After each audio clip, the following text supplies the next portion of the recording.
So I play this move, which is another pawn break. Pawn sacrifice, b4. And the point of this is it lets my king and my rook infiltrate the position, and B, there's some specific tactics. For the introduction, this is Elijah, a 13-year-old prodigy who has just displayed a masterclass in one of his recent tournaments, and he's here today to teach you guys how to actually move the pieces. So, with no further ado, Elijah, let's go. Oh, Also, all right. take notes for the middle game and end game. The end game especially. So, with no further ado, again, let's get right into it. Okay, so this is the second round of the tournament, and I had a hard first round. I lost, and I'm playing a lower rated opponent who is notoriously quite drawish, and he will agree to a draw at any opportunity. And in addition, I have the black pieces, and I really want to win this game. So the key to outplaying an opponent, maybe one who's willing to take a draw if that's on the table, is you have to create some kind of imbalance in the position so that you can outplay them. So let's see what happens. He plays e4, and I go for c6, which is the Caro-Kann defense. He goes d4, and I'll play d5. And so he has a lot of options. You can go knight c3 here. You can go e5 here. You can take. F3 is a weird move, but alright, it works. And so he takes and plays this line that I really hate. And why I really hate it is it seems like the most innocuous line, but you have this bishop, and the problem with this bishop is you can't put it anywhere. You can't put it on f5 because that just hangs it. You can't put it on g4 because that just hangs it. If you put it on e6, it's really passive. If you put it on d7, it's passive. So, to activate this piece, I play the move g6. And he plays c3, and I go bishop f5. And this looks like a weird move because I have to take back with my g-pawn. But actually, this is my bad bishop, and I want to get rid of it. And in addition, after takes, we have a structural imbalance, and a positional imbalance for that matter, where because I have these two pawns supporting this square, I have really good control over e4, and since I have two f-pawns, I can do that without ceding that control over e5. Additionally, this rook has this open g-file, which it can pressure this pawn. On the other hand, we do have this isolated h-pawn, which could prove a weakness, and our king shouldn't really castle kingside anymore, because that would be an open file, and so it's less safe. So he goes queen to b3, and that's attacking this b-pawn, so we defend with queen to d7. He goes bishop f4, and he might be threatening at some point to go bishop e5, but we go knight to c6, we develop a piece, and we stop that. So he goes knight d2, and I go knight f6. I'm just developing my pieces and trying to get at this e4 square, which, like I said, is good for me. So he goes knight d2, and I play this weird move, which is rook g8. And it's weird because usually you don't want to move this rook before you castle, because that loses castling rights. But from my perspective, it puts this rook on the open file, and it gains tempo by attacking this pawn, and I was never going to castle kingside anyway. So he plays this move. Wait. So where were you planning to castle? I was planning to castle either, if it's safe, I can castle queenside, or the center is closed at the moment. I have all these pawns protecting my king. Why does it necessarily have to castle at all? Okay. Alright, so he plays the move g3 here, which is natural and defends the pawn, and it's actually the computer's best move. But I really don't like this move, because the thing is that this bishop is now kind of blocked in. And as we'll see in the game, if this bishop is attacked, e3 isn't really an option, because likely I'll be able to push f4 and try to trap the bishop that way. The only option for the bishop will be to get captured on f4, and the only way to take back will be with the g-pawn. And then we have this terrible pawn structure, doubled isolated pawns, and as a bonus, my rook gets a totally open file. So even though this is the computer's move, and even though a lot of opponents will play this, it's not a very good move. So I go knight to e4 here. And I don't like this knight push on f3. So I'm saying I've got a strong knight. You really want to eliminate it. And when you do, this knight is going to lose its square. And then, and this pawn is going to be pretty strong. So he takes, and I take, and he goes knight e5. All right. And I take. And the computer says the best move is this paradoxical d takes on e5. And then that just looks really bad because look at this bishop. It's got pawns surrounding it. It doesn't have any squares. It's really in bad shape. And this isn't even a weak pawn because I can play e6 and defend it. And why would you do that? It's because, and the computer says that white is equal or slightly better. And the reason the computer says this is because after bishop takes, which is the move that most people would play and was played in the game, Raheem, would you play this? Well, well, well, my expertise would actually look a little bit deeper in the position, but yes, bishop takes e5 is a natural move. All right. The bishop takes e5. The problem is that now we have this move which is bishop h6. And this does a couple things. First of all, if the bishop ever goes back to f4, we take it, and that's really bad. So it's in a way trapped. And second of all, it prevents them from ever castling queenside. If they castle queen kingside, then they're really gonna get attacked. So they go queen to d1 because the queen isn't doing much on b3, and maybe they can use the queen to help out with the bishop situation. So I'm gonna go queen to f5 and prevent this queen from going to h5. And now, Wait, I wait, was no, no, kind of no, no, worried. no, no, no, no. Hold on, hold on. That's bars. That's bars. So you're stopping pieces from getting into your half of the board. Yes. You need to take note. All right, continue, continue, continue. I was a little bit worried at this point about queen to b3, and then the only way to defend the pawns is queen to d7, and then queen to d1, and then if I go queen to f5, we get a threefold repetition. Mm-hmm. But apparently, this was two draws for even him. He went queen to e2. And all right, that's a move. Now you're kind of threatening queen to b5, but you're really not threatening that because I can just go queen to d7, and you're not going to win any of the pawns. So I go f6 here, and my point is if you go bishop c7, then I play b6, and your bishop is pretty much trapped. And if you go bishop f4, like they did in the game, also a really natural move, then I get to give you this really bad pawn structure, and also have an active rook. And you can see here how from very, very natural moves, this position has suddenly turned from equal to really bad. And some of you might be asking, like, why can't you take this pawn?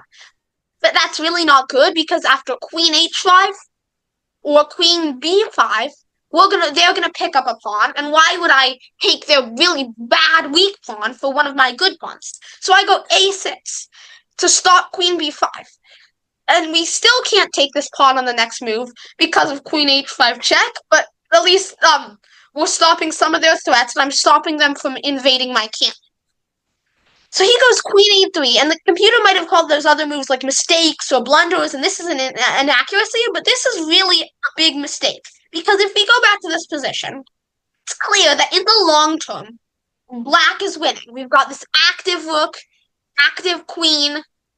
These pawns are weak. This pawn is weak. But in the short term, like where does this king go? This king castles queenside. We have c4. The king stays. The king can't castle kingside. The king just has to stay in the center and hope that nothing happens to it. So by playing queen e3, we abandon most of the aggressive potential of the queen, and we make it really passive. And we abandon most of our chances, which is attacking the other side's king. And we do this to defend the pawn that isn't actually attacked.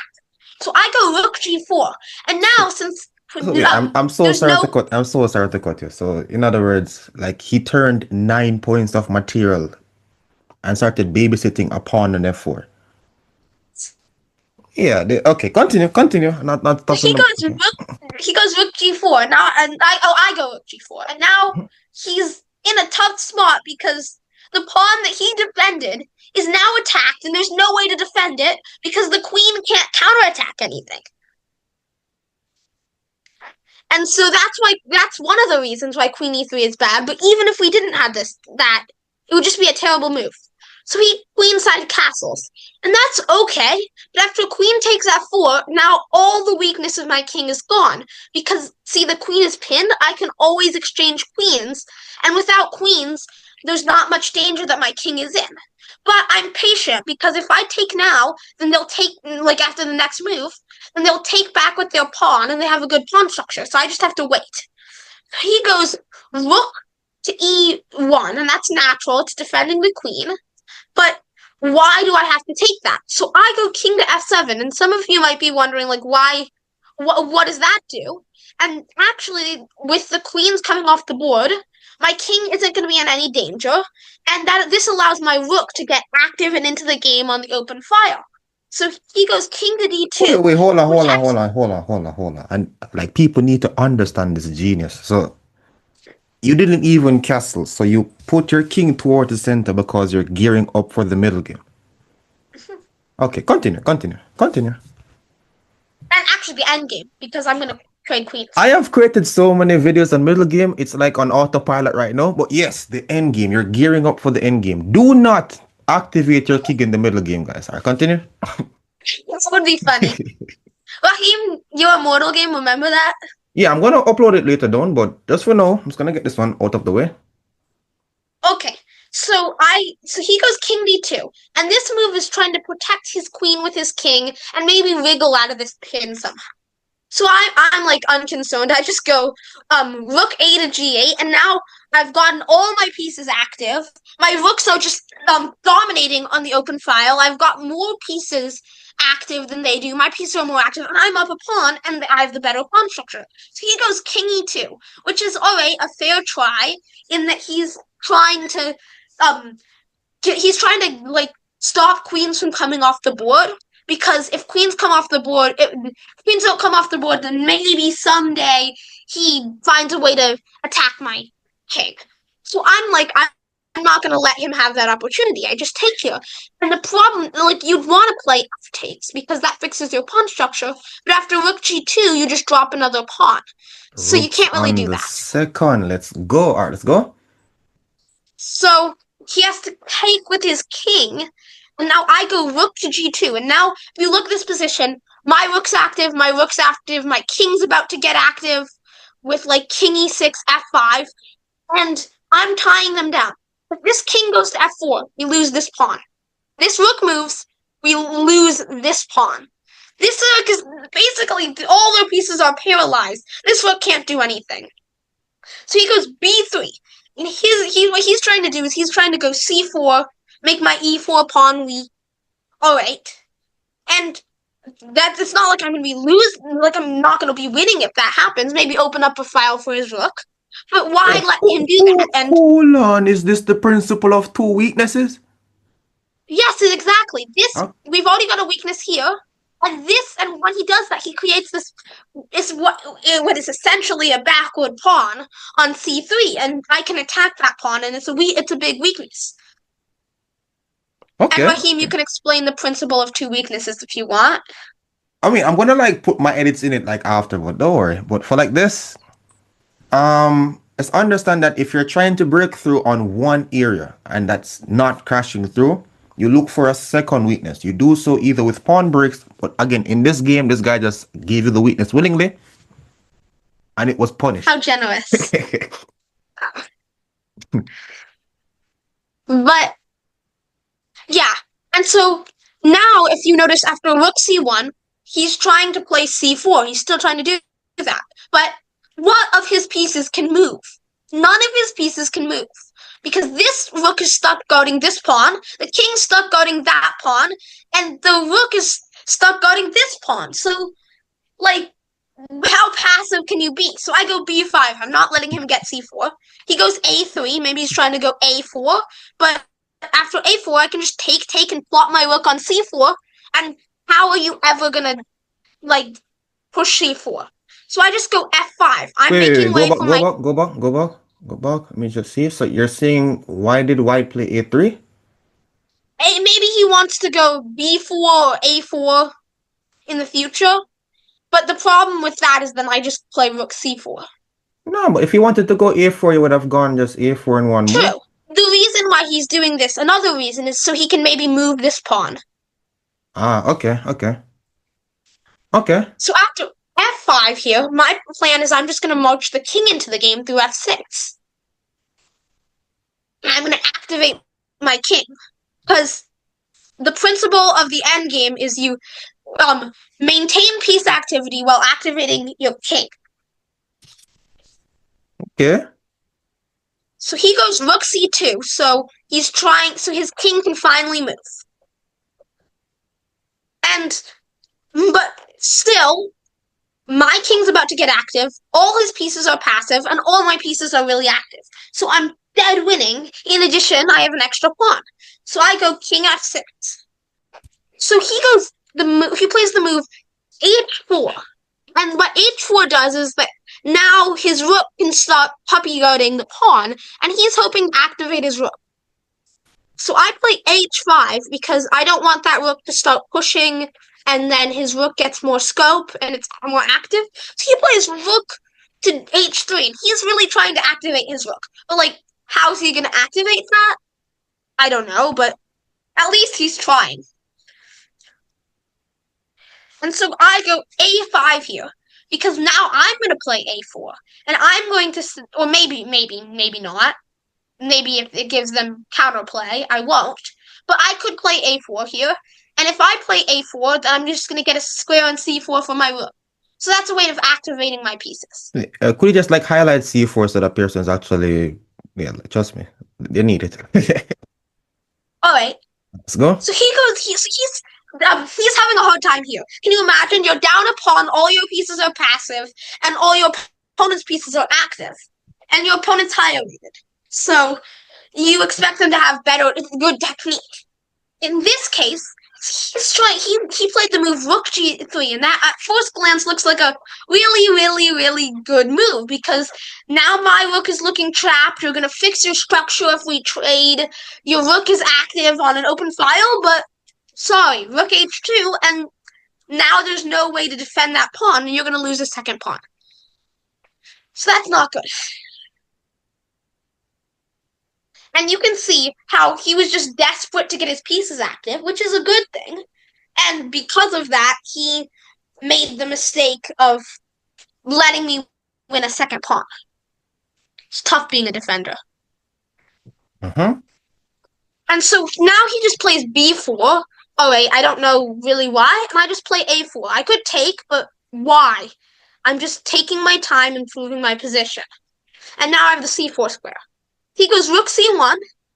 I take, and now I'm threatening to fork the king and rook with f4. Now, he's not going to allow that, but it does slow him down. So after king to d2, I go rook to g4, and I'm like, do you want to trade rooks? I'm trying to get rid of my structural weakness on h5 for one, and also if you take, then I just play f takes, rook h. First of all, this is a pass pawn, that's dangerous. And now I'm just going to walk my king into the game. King f4, king d2, h4, king e2, h3, king e1, Yeah, g3. I mean, I think it's straightforward. It's just like Takes. advancing again, like your king What are up you the gonna do? board and keeping your rooks behind pass pawn, like simple stuff, right? Huh? Yeah. Anyway, so he doesn't want that. He goes rook h3. And so I play h4, and not that that pass pawn's going to promote any day, but this is limiting the activity of his piece because he can't go many places here. He doesn't have many moves, is the point. So he goes rook f1, and I play king g5 because I'm really going to get my king active, and I'm going to put my king on f4. He goes rook h2, king f4, rook h3, and rook h8. And after king e2, all my pieces are maximized. Like, what more could they be doing? We've got a rook behind the passed pawn. We've got a rook here. King's on f4. So when all your pieces are maximized, you look for pawn breaks, and that's what I'm doing with e5. And my point is that now I'm going to get rid of my doubled pawns, and I'm going to make another pass pawn. And with two pass pawns, you're not going to be able to fight off both of them. And I'm going to invade with my king, win all your pawns, and end the game. All right. And so after d takes, king takes, he's trying these little tricks. He's just trying to attack my pawn. I go f4. He's just waiting. What's he gonna do? And now he attacks, and I defend. And now I have my own moment of principle of two weaknesses, where this is weak, this pawn is weak, and this pawn is weak, and he's gonna attack both and hope I can't avoid a threefold repetition. So he attacks, he attacks, he attacks, I defend. And now I'm not going to move my rook back because it's probably going to lead to a threefold repetition if I just keep defending. So I play this move, which is another pawn break. Pawn sacrifice, b4. And the point of this is it lets my king and my rook infiltrate the position, and B, there's some specific tactics. So after takes, and you don't have to take, but if you just play here, takes, here, check, now I'm just going to promote my pawn, and that's going to be game over for you. Do you see how important king activity is? This is crazy. Yep. So he takes, and I play rook takes, and after takes here, now I can play the move f3, and this is interesting because it doesn't, like what you'd want to do in a position would be play king e3, and that activates your king, but that's checkmate. And if you play king f1, then this is checkmate. You don't see checkmate much in rook endgames, but all right. So he has to play king e1, and now his king is stuck on the back rank, and his king is immobile. So after takes, I go rook to d3, and there's no way to save this pawn. Now I saw he has rook h5, which I saw, and after takes, he can avoid immediate material loss. But now, first of all, I can try to checkmate his king. I've got this pass pawn. I can easily stop his pass pawn, and I can create a second one if need be. Also, there's this little tactic. He plays rook a5, alright. He's trying to stop my pawn. He's trying to stop my rook from moving, because then I'll lose the pawn. And so now I check, and check again. And now if his king moves away, I win this pawn, and after takes, my pawn, like after king c1, takes, like e3, like my pawns are just so much faster than his pawn. Okay. And so he has to go back to e1, and now his king is completely cut off. And I have this little nice tactic, which is king c3. And I'm threatening to checkmate him with rook a1. So he can't stop that and protect this b4 pawn at the same time. So he has to give up this pawn with rook c5 and takes. And so he goes rook e5, and I go rook e2. Then he moves, and I go a3, and there's very little that stops this pawn. And so he goes rook e8, a2, and it looks like the pawn's going to promote. He's going to just try, so what he's going to do is he's going to check me and hope I can't find a way out of the check. And then we have perpetual. But the thing is that my plan is I'm going to go all the way to b1.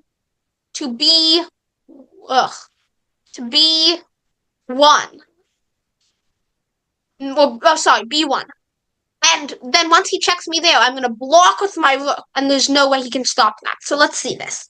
Checks, stops my pawn, and I'm on b1 now. After check, I can play blocks rook c1. Well, rook b1, rook b2. And here, there's no way to stop the pawn. So the rest of this game is just a massacre. I get one queen, two queens, and checkmate him. And that's pretty much it. Nice. And if you'll notice, I didn't have to make, and if you notice, every mistake he made, pretty much, is just a natural move that most people would play, and by the time he made any obvious mistakes, he was already lost. And all I had to do was create the structural weakness, activate my pieces, play against his structural weaknesses, and then I won material, and all I had to do was convert in the endgame. All right. If there is something that you could tell my audience to improve their chess, what would you tell them? I tell them to always do their puzzles, to learn the right way to play chess, and always listen to Raheem. Let's go. Let's go. You heard it from the boss, guys. You heard it from the boss.